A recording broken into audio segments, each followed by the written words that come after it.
어제 말씀서부터 부활에 대한 그러한 말씀, 부활장에 대한 고린도전서의 말씀을 살펴보고 있습니다.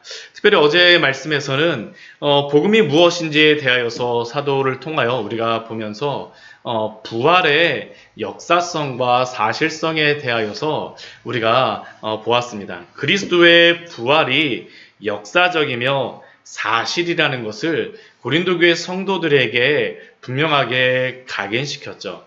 그렇게 사도가 그렇게 강조하며 고린도전서 15장 1절부터 11절까지의 말씀에서 그렇게 말씀하였던 그러한 이유는 바로 12절의 그러한 그 고린도 교회 성도들의 생각 때문입니다. 그리스도께서 죽은 자 가운데에서 다시 살아났다 전파되었거늘. 다시 한번 사도는 어제의 말씀에서도 이야기했지만 그들은 그 고린도 교회 성도들은 그리스도께서 죽은 자 가운데 다시 살아나셨다라는 것을 듣고 교회가 세워지고 그들도 믿고 있습니다. 그런데 그들 가운데 있었던 것이 무엇입니까? 너희 중에서 어떤 이들은 어찌하여 죽은 자 가운데에서 부활이 없다 하느냐. 그들은 부활을 부인하고 있습니다. 그런데 여기서 한 가지 우리가 꼭 유념해야 될 것은 그들이 모든 부활을 부인하는 것은 아닙니다. 그리스도의 부활은 인정하고 믿고 있습니다. 이미 그것이 전파되고 그들이 그것을 믿었기 때문에 그들이 그리스도인이 되고 또 그들이 예수님을 믿게 된 것이 바로 그리스도의 부활을 믿었다라는 반증입니다. 근데 그들이 부인한 것은 다른 것이 아니라 죽은 자의 부활이 없다라는 겁니다. 그리스도의 부활은 있다라고 인정을 하지만 죽은 자의 부활이 없다라는 것이죠. 왜 이들이 죽은 자의 부활을 믿지 않고 부인했겠습니까? 우리가 이미 그 앞에서 몇 번 제가 말씀드렸었지만 이 고린도 교회 성도들은 헬라 철학의 영향을 받았기 때문입니다. 물질적인 것은 악하고 영적인 것들만 선하다라고 생각하였던 그러한 그 헬라 철학의 영향 속에서 고린도 성도들은 죽은 자의 부활에 대한 불활 신앙을 믿기는 쉽지 않았던 것 같습니다. 실제로 사도 바울이 고린도와 가까운 아테네에 가서 복음을 전하였을 때에 아테네 사람들이 알지 못하는 신의 자리를 만들어 놓고 그 신을 섬기고 있음에도 불구하고 그들이 그 예수님을 전하는 그 복음을 믿지 않았던 그 한 가지 이유가 무엇이냐면 부활을 그들이 믿기 어려웠기 때문입니다. 아테네 사람들이 믿기 어려웠다라는 것은 고린도 교회 성도들도 사실 믿기 어려웠다라는 것을 우리에게 말씀해 주죠. 아테네 사람들이 조롱하였던 것처럼 이 고린도 교회 성도들은 조롱을 하지 않는다 할지라도 그것을 믿지 않고 부인하였던 겁니다.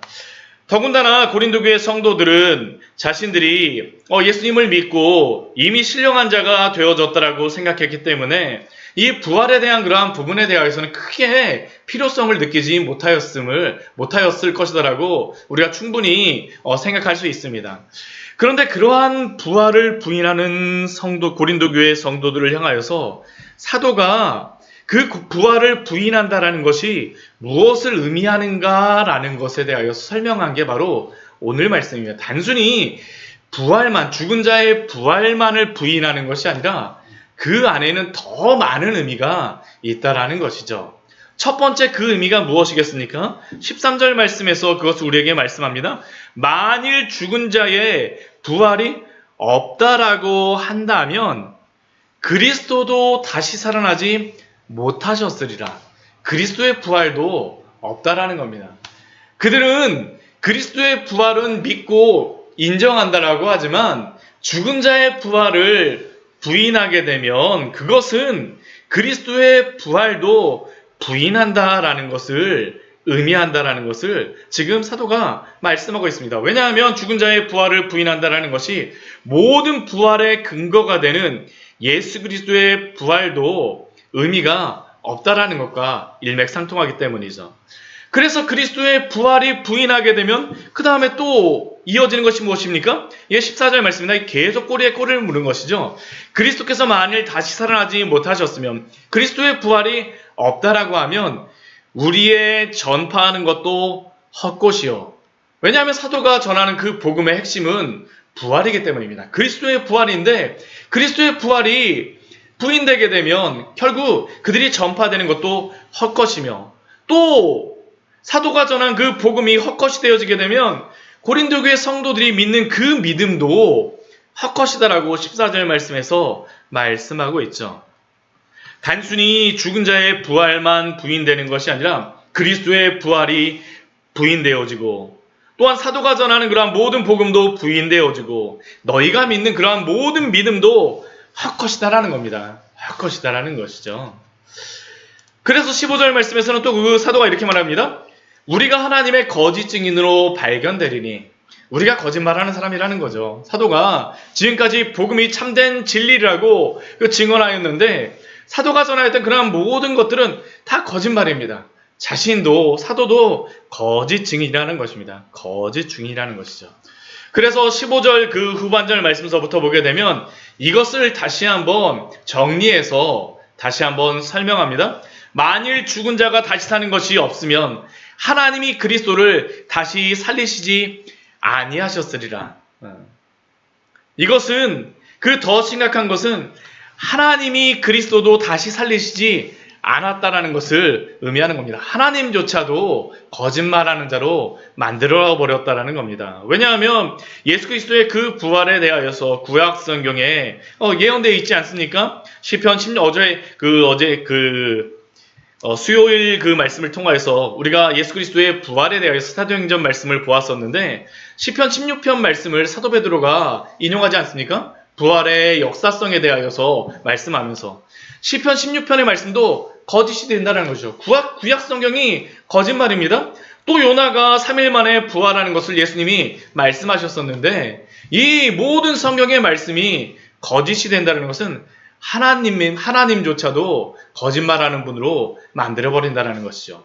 또한 16절 말씀에서 그 죽은 자의 부활이었다면 그리스도도 다시 사신 것이 없었을 터이요, 그리스도의 부활도 부인되는 것이고, 또 17절 말씀도 그리스도께서 다시 사신 것이 없으면 믿음도 헛되며 여전히 그들은 죄 가운데에 있다라고 말합니다.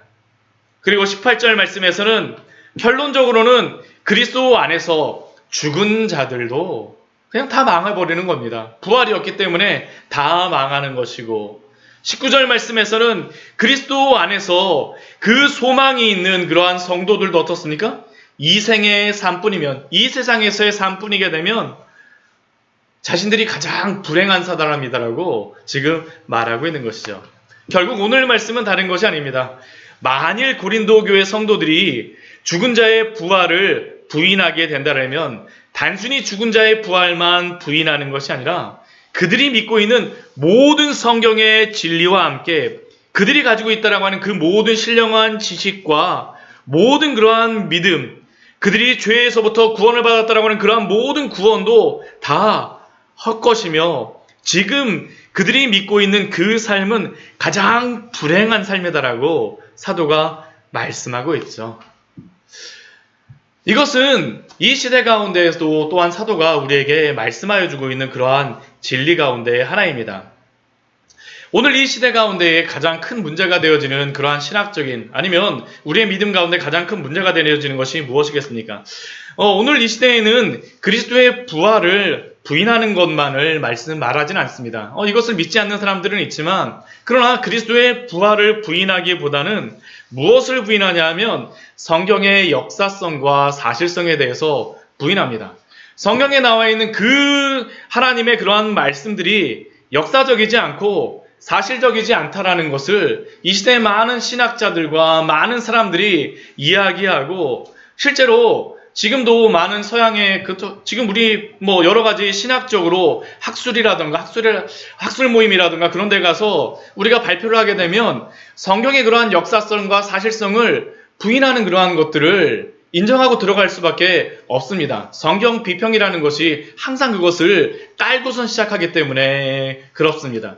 그런데 이렇게 성경 비평이 나오게 된 그러한 유래를 살펴보게 되면 자유주의 신학서부터 그게 나오게 돼요. 근데 그 자유주의 신학이라는 게 처음에 시작되게 되어진 것은 원래 참 좋은 의미더라고요. 저는 이 자유주의 신학해갖고 이게 성경을 부인하고 하나님의 그러한 진리를 부인하는 거니까 참 나쁜 의미에서 이 사람들이 믿지 않으려고 이것을 시작하지 않았을까라고 생각했는데, 그 역사성을 살펴보게 되면 참 좋은 의미로서 시작합니다. 왜 그거 시작되게 되냐 하면 그 계몽주의가 시작되고 나서 교회 사람들이 막 줄어가는 겁니다. 사람들이 나오진 않아요. 하나님을 믿지 않습니다. 왜냐하면 계몽주의의 그러한 철학의 영향을 받고 또한 과학이 발달하고 여러 가지 철학과 지식이 발달하면서 성경의 진리가 합리적이지 않다라는 거죠. 이성적이지 않다라는 겁니다. 그러다 보니까 많은 사람들이 교회를 떠나고 신앙을 떠나게 됐습니다. 그러자 일단의 그러한 신학자들이 고민하기 시작했습니다. 그 떠나간 사람들을 어떻게 다시 교회로 오게 만들 수 있을까? 그래서 그들이 그 제시하였던 그러한 신학이 무엇이냐면, 그렇다면 성경에서 이성적이라고 생각되지 않는 그러한 신화적인 것들과 또한 사실적이지 않다라고 생각하는 그러한 것들은 한번 제하여 보자라는 게 바로 자유주의 신학의 시초였습니다. 떠나간 성도들을 다시 돌아오게 하기 위해서 이성적인 이해될 수 있는 그러한 말씀을 정리하자라는 게 바로 자유주의 신학의 그러한 시작이었죠. 근데 자유주의 신학을 통하여서 벌어진 그러한 결과가 무엇입니까? 교회 안에서 믿었던 그러한 성도들조차도 성경의 말씀들을 비평을 하고 이것이 사실이 아니다라는 것을 그 신학자들이 그것을 증명하기 시작하니까 그 신학자들조차도 믿음에서 떠나가게 되고 또한 그것에 영향받은 그러한 유럽의 교회들은 더 텅텅 빌 수밖에 없었습니다. 이게 바로 자유주의 신학의 그러한 결론이었죠. 그러자 이러한 자유주의 신학으로부터 지켜냈던 그러한 그 신학이 있습니다. 그게 칼 바르트를 통하여서 20세기 초반에 일어났던 그러한 신정통주의 그러한 신학입니다.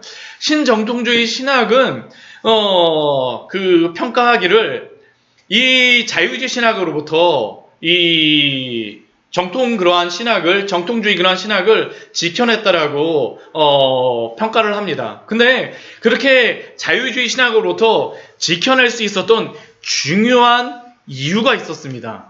그 아주 핵심적인 그러한 것이 무엇이냐 하면 칼바르트의 그러한 신정통주의의 그러한 신학의 주장이 하나님의 말씀은 말씀이 될 때가 언제냐면 이렇게 설교자들로부터 설교가 되어질 때에 그것이 하나님의 말씀이 되어진다라고 칼바르트가 그렇게 주장을 했어요.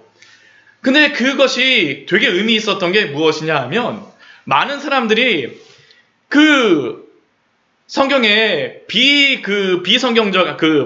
비이성적이며 또한 그 논리적이지 않은 비과학적인 그러한 것들을 잘라내게 되어졌는데 이 자유주의 신학이 그러한 사람들에게 그 신정통주의자들이 성경의 말씀을 그대로 전하고 나서 아무런 문제가 없었던 게 그 사람들이 와서 질문하게 되면 그것은 비이성적이며 비과학적이지 않습니까? 라고 하게 되면 그냥 대답하는 게 그겁니다. 하나님의 말씀은 전하여질 때 하나님의 말씀이 되어집니다. 그리고 그 말씀을 통하여서 성도들에게 감동이 되고 은혜가 되어진다면 그 역사적인 사실은 크게 문제가 없다라는 것이 바로 이 신정통주의를 통하여서 그 설명되었던 그러한 방법이었습니다. 그러니까 자유주의 신학으로부터 아무런 영향을 받을 수가 없었어요. 그러니까 성경의 그러한 진리들과 또한 그러한 말씀들을 자유롭게 전하여도 아무런 문제가 없었죠. 그런데 이 신정통주의에 또 문제가 발생할 수밖에 없는 것이 무엇이냐면 바로 오늘 말씀입니다. 역사성과 사실성을 부인하게 되면 어떻게 될까요? 예수 그리스도가 십자가에 죽으셨다라는 그러한 것도 믿지 않아도 그냥 전하는 말만 들으면 그냥 된다라는 겁니다. 예수 그리스도가 만약 우리를 위하여서 십자가에서 우리의 죄를 사해 주시지 않는다라면 어떤 일이 벌어지겠습니까? 우리의 신앙은 아무것도 아닌 것이죠. 우리의 죄가 어떻게 해결이 되겠습니까? 죄의 싹은 사망이요라는 것에 대하여서 예수 그리스도가 역사적으로 실제적으로 십자가에서 죽으시고 못 박히심으로 말미암아 우리의 죄를 다 해결해 주지 않으셨습니까? 또 예수님의 부활도 그렇죠. 예수님의 부활도 예수님이 실제적으로 역사 속에서 부활하시고 또한 살아나셨기 때문에 예수님이 그 부활을 통하여서 우리의 모든 죄가 다 사하여졌다라는 것이 증명이 되어진 것입니다. 예수님의 역사성과 예수님의 그러한 사역의 그러한 복음의 역사성과 사실성을 떠나서 그 모든 기독교는 성립되어질 수 없다라는 것이 바로 오늘 고린도전서 말씀을 통하여서 우리에게 말씀하고 있는 것이 아닙니까? 이 시대에 참 많은 혼란스러운 그러한 사상들이 많죠. 우리가 예수님을 믿으면서 우리로 하여금 우리의 신앙을 타협하게 하는 많은 생각들과 많은 그러한 그 사실이라고 하는 그러한 많은 진리들이 있습니다. 그러나 우리가 그런 것들에 넘어가지 말아야 됩니다. 왜냐하면 하나님의 그 말씀의 역사성과 사실성, 복음의 그 진리에 대하여서 우리가 타협을 한다라고 하면 고린도 교회에 발생하였던 것과 같은 그 일들이 바로 우리 가운데에서 발생할 수 있기 때문입니다.